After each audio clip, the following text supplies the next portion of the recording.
We live in this great democratic country, and unlike many places around the world, we have the privilege of voting in elections.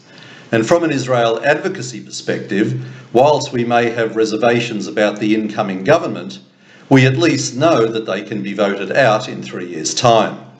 Australia has just been through one of the most superficial election campaigns ever.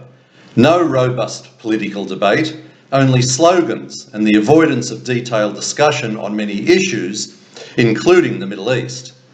This, of course, was facilitated by the mainstream media, who attacked the coalition relentlessly and disregarded any of the government's achievements, and also refused to critically examine Labor's leaders or the shallowness of their policies. The electorate responded to Climate 200 candidates and accepted their invitation to worship at the altar of climate change. And although those in our electorates profess to be fair on Israel, it doesn't take much imagination to see that between Labor, the Greens, and those climate independents with records of anti-Israel activism, Israel will have fewer real friends in Parliament. So, don't be surprised when Labor recognises a Palestinian state, which Penny Wong said was one of the first things it will do when it wins government. In itself, this is a meaningless gesture, as there is no such thing in existence or likely to exist in the near future. It is also unclear which corrupt terror organisation the ALP plans to recognise. But it is a slap in the face for Israel and signals that the Australian government has officially bought into the fake narrative and diplomatic war that the Palestinian Arabs have been waging for the last 50 years. Don't be surprised when the Palestinian Nakba becomes recognised as a major historical event and Israel's creation is increasingly referred to as a colonial enterprise that needs to be corrected. Don't be surprised when more anti-Israel motions are put to the Australian Parliament as Labor reveals its true colours on Israel, with the Greens and some independents being empowered to join the circus.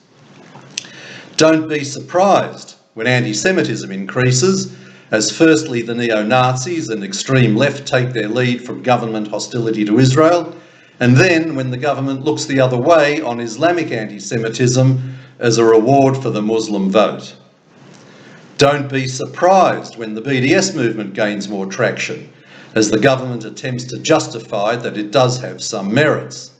Remember, Albanese condemned the BDS movement in general, but couldn't bring himself to make any direct comment on the Sydney festival fiasco.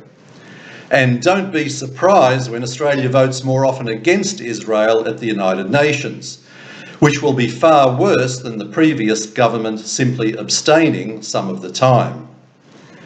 Our communal organisations will be delirious over the Labor win, as for them, it means that the two-state solution remains the holy grail for solving the issues of the Middle East, irrespective that it has been a dismal failure for 100 years. As the saying goes, madness is doing the same thing over and over and expecting a different result.